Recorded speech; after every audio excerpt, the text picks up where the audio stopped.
All right, good afternoon, everybody. Thank you for making the time for being here today. Again, we're doing this all at once just to accommodate all the many requests we've been receiving from folks nationally, at the state level, locally, to do interviews with the mayor. We figured just doing this one-on-one would just be a simpler way to do it. Doing one-on-ones would just not be feasible. Today, of course, if you have any law enforcement specific questions, I would ask that you reserve those for Chief Chamberlain here in the next hour or so. He'll obviously be much better suited to answer those questions than the mayor would. On the pending legal proceedings involving the Edgett Lowry apartments, just a reminder that the city, of course, filed a criminal nuisance complaint against the property owners in that situation a few weeks ago. I think I sent that out to all of you already. The attorneys for the property owner have until December 30th to file an answer to that complaint. They have not yet done so. We'll certainly keep you posted on that. And yes, the incident that occurred earlier this week will have an impact on that process. The city attorney's office is continuing to review the details of that incident and all the specifics of it, and will update its pleadings in that case in Aurora Municipal Court in coming days. With that, Mayor Coffman has some comments he would like to make, and then he will take your questions, and we'll get you out of here right at 1:30 so you can get over to speak with Chief Chamberlain. Thanks. Thank you so much. First, my heart's with the two victims, of that horrific attack. And I think the chief has spoken about that, and obviously you'll have a chance to talk to him about that soon. But I think I share with him that I admire the courage of those two people to come forward. I think one thing we know, or at least I've been told by law enforcement, is that sadly, whenever you have a concentration of Venezuelan migrants, I mean, that there's such criminality in Venezuela, and sometimes they follow up and superimpose, and sometimes the criminal element superimposes itself on these communities to exploit them, and I think that's what occurred, was part of certainly what occurred. But I'm glad that the perpetrators were apprehended, and we'll see what happens next. And let me just say, I get questions about what's going to happen next from the Trump administration in terms of immigration enforcement. And, I think that one of the things I do think, having been a member of Congress for 2 years when President Trump was in office, is that he tends to really, when he wants to get something, when Congress to do something, or anybody to do anything, or so if it's Mexico and Canada, he drives, we're going to do really hard tariffs unless you do the following. And I think that I actually think he wants to do something on immigration reform, that he wants a conservative reform, and that he's driving very hard language to try and bring Democrats to the table for a bipartisan agreement. I think when I was in Congress, he would step forward sometimes and say he wanted to do something on DACA, and then I think he was afraid of his base in re-election, and then pulled back from that. I think now that he's not going to be running again, this is his last 4 years, his second term, that I think he's going to be more open, or certainly that's my hope, that he's more open to immigration reform. But I think what he will do from day one is probably secure the border and really tighten things up on the border. I mean, right now, somebody could walk across the border illegally, get arrested, declare political asylum, get released into the United States under humanitarian parole, and have a court date way out. And I think he's going to probably try and do away with that as much as possible and tighten up, again, immigration rules concerning the border right from the beginning. And I think that people have to understand that if you violate certain criminal laws, regardless of what your immigration status is, even if you're a legal permanent resident, you're subject to deportation. With that, let me open up to any questions you have on any issues. Let me start with Donald Trump. Donald Trump has said that his deportations will begin here in Aurora, calling it Operation Aurora. Who do you believe should be deported, and do you believe that there's anybody who should not be deported? Well, I think, and I think he said this, I think sometimes there's a gap between his rhetoric during a campaign and reality. So whether he's going to start here or somewhere else, I think is questionable. But I think certainly those people who have violated criminal laws, and particularly have been violent, have no place in the United States. So that's your red line, is people who have committed crimes?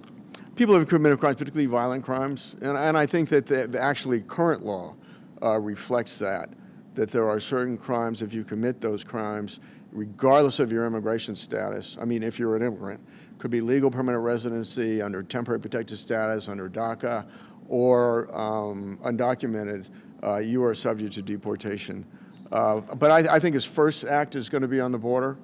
But I think, and I think he's going to focus on key industries as well that have a tendency, whether it's agriculture or meat packing. But I think I do think he's going to, and he may have to demonstrate some toughness. But I think at the end of the day, he wants the legacy that's not just his administration that can be the policies can be reversed by the next administration, but he wants, I think, his fingerprint on lasting policies. And you can only do that through the Congress by getting, and I don't think you can do it without a bipartisan proposal, particularly in the Senate. You're not going to get anything through without bipartisan support, given their rules. So, I mean, I think that he's going to, he just like when he said he wants to do something on DACA, he said that recently in an interview, he's going to want something for that in exchange for that. And so I think that, and I think you'll see a comprehensive, not a piecemeal, but a comprehensive approach. On TDA, if I could, there's been a lot of movement on the Red Deer Island and in Aurora since you first started making statements about it at the very beginning when you said that it was hysteria, that the coverage didn't warrant what was actually going on here. Do you regret making inaccurate or misleading statements on TDA? Well, I have to be the adult in the room as a mayor. And so I have to present information not as I want it to be or I think it is, but how it is presented to me.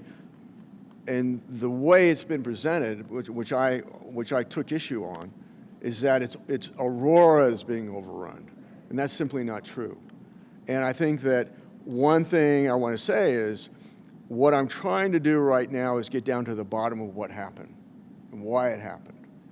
And there was I kind of got a tip on September 11th. A friend sent me an online article, by City Journal. I think it was probably some online publication. Chaos in Aurora: How the Federal Government Subsidized the Migrant Madness in Suburban Colorado. And in the article it said, with this funding in hand, the two NGOs began working with landlords to place migrants in housing units and to subsidize their rent. One of these organizations, Papagayo, worked with a landlord called CBZ Management, a property company that operates the 3 apartment buildings at the center of the current controversy, edge of Aurora, Whispering Pines, and Fitzsimmons Place, also known as Aspen Grove. Now, Mayor Mike Johnson asked me on several occasions if I would help, if the city of Aurora would help in the migrant crisis. I mean, at one point I did, where it allowed him to use a Quality Inn. He said, can I put some migrants from Denver temporarily in a Quality Inn? And I said, yes. What he didn't tell me is that a contract with the owner to move everybody that was there in this extended stay facility, hotel, out on the street.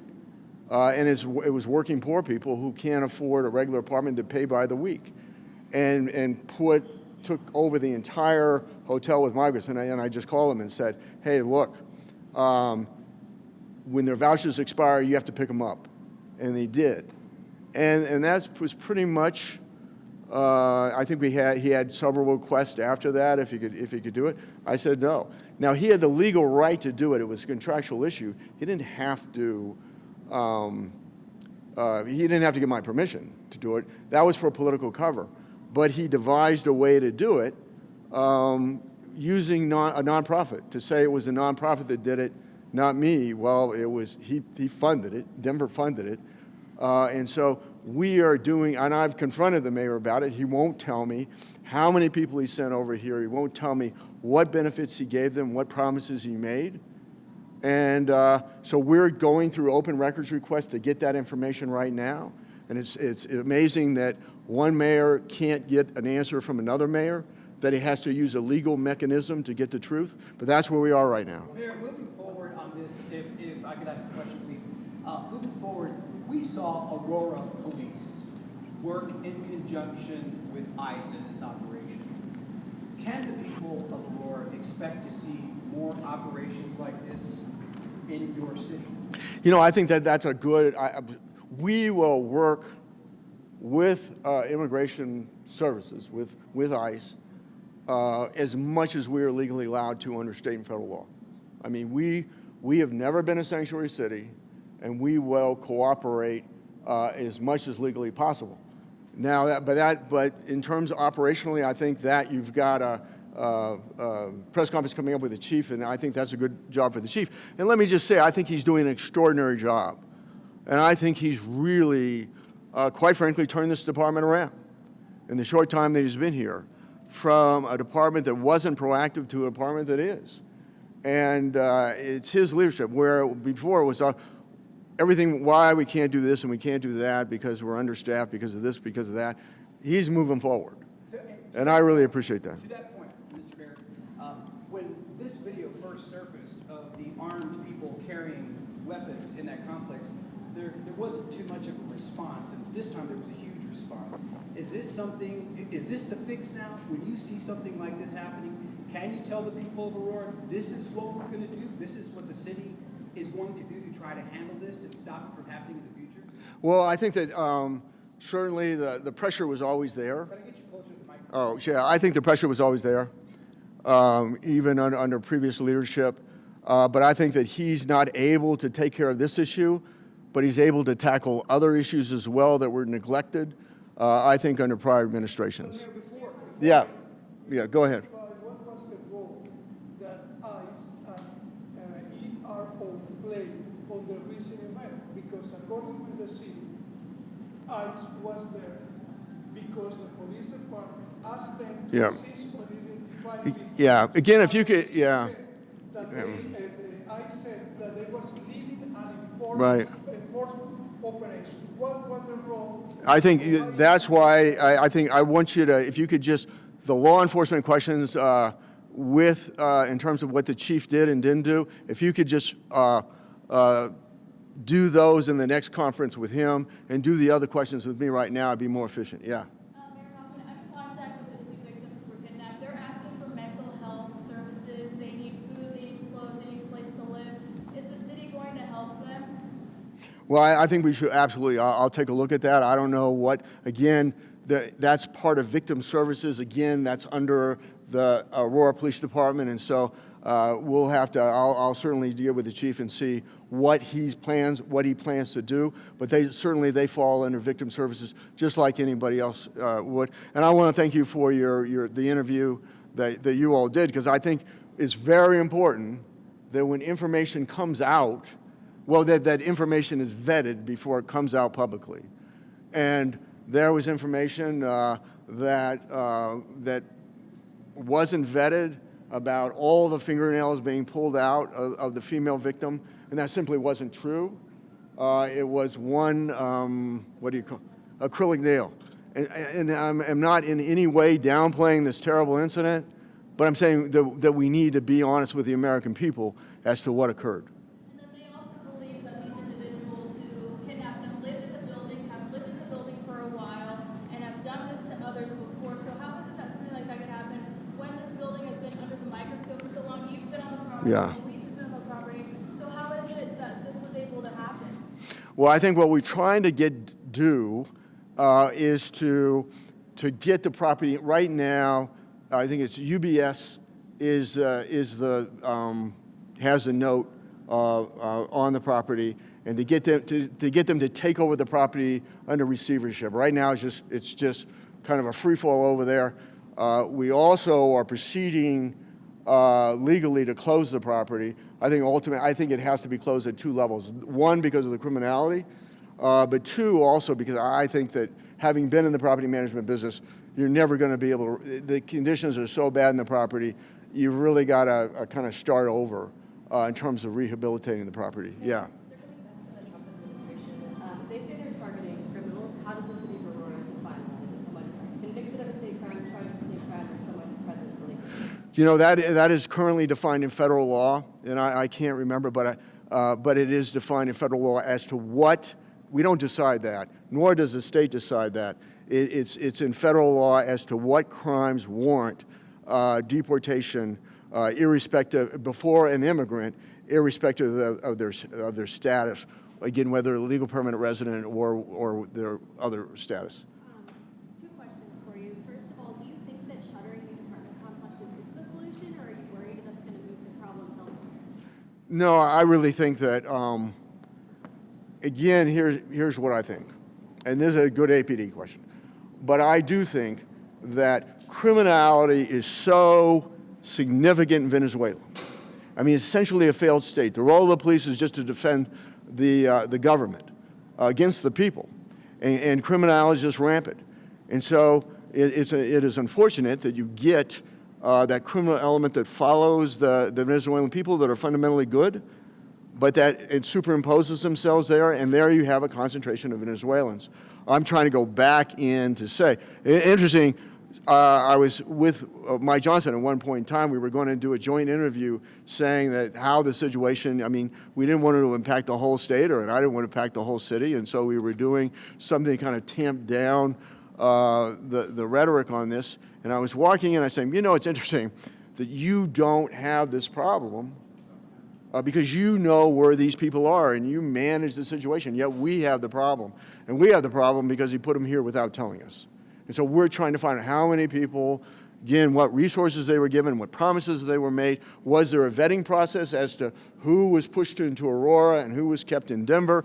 All these things we're trying to find out right now, but that's what law enforcement is telling me. So we had this concentration of Venezuelan migrants in those 3 apartment complexes that created really a target for criminality. I mean, that's my view. Now, we are trying to, I think Denver has another report due to us, due to our last core request on January 8th, and that is what we found is that the contracts where Mike Johnson's telling me, no, we don't know what was done. That was up to the nonprofits who had the contracts. But then we got a hold of those contracts, and it says that there has to be there's a reporting requirement to the city and county in Denver. So we want to see what that was. Again, we want to know. It's unfair to us as a city because it compromised our public safety.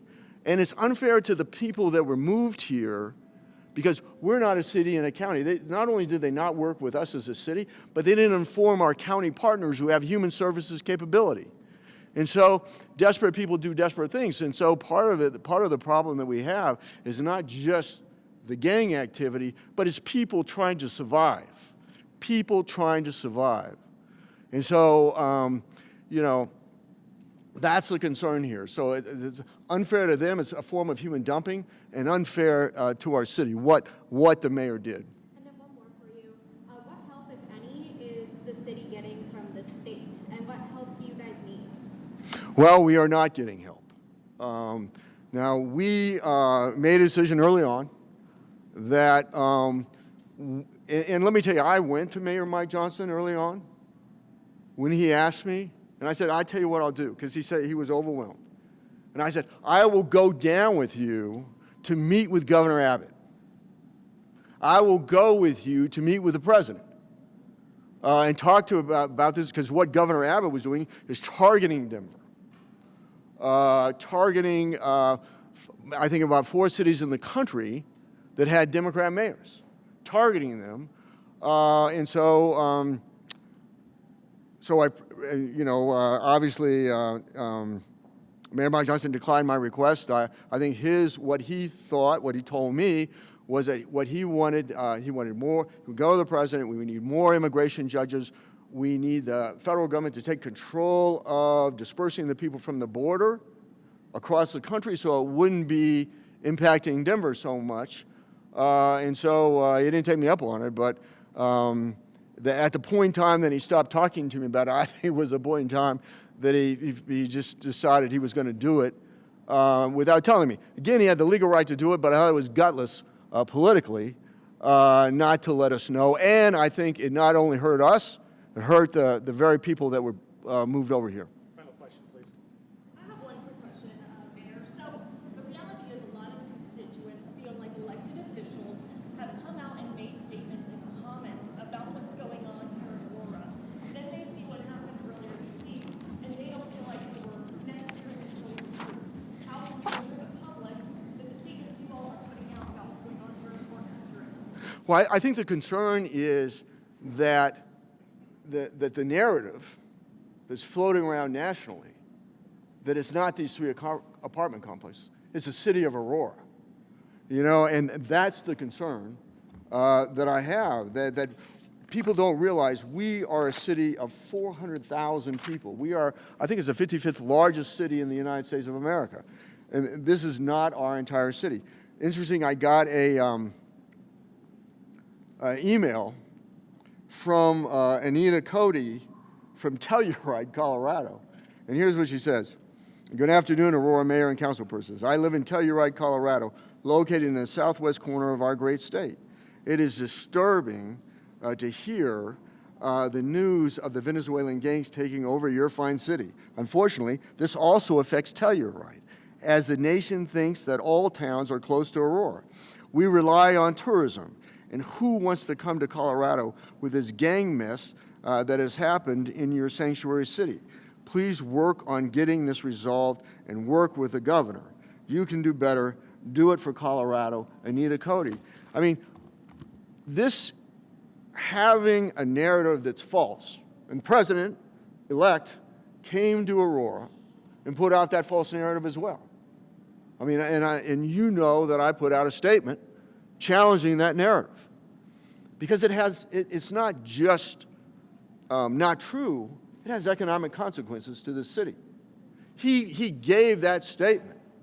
He gave that statement in the largest hotel conference center in the state of Colorado. This happens to be in the city of Aurora, Gaylord. The hospitality industry is a significant part of our economy. That's why the governor is concerned. Now, sometimes he's a little inartful in his comments, but that is the concern he expressed to me. And so, so we have to be yeah, this is one really that you think about the big story. It's one apartment complex in this city. And I'm sorry that we had this second incident. I look forward to closing this apartment building down. There's been a lot of arrests made even prior to this point. I think it's incredible what the Aurora Police Department was able to do in responding and making arrests. And that ought to be the story. But that's not the story. And part of it is that there's a partisan political narrative out there that is being fed by all this. It was evident through the campaign, and it's significant now going into the lead up for the swearing in of the new president. You know, I have an obligation as a mayor to tell the truth, even if it's not popular, particularly in conservative circles. Sorry, we just have two questions from our friends at Univision Television. To the extent that you're comfortable, Mayor, can you answer? Okay.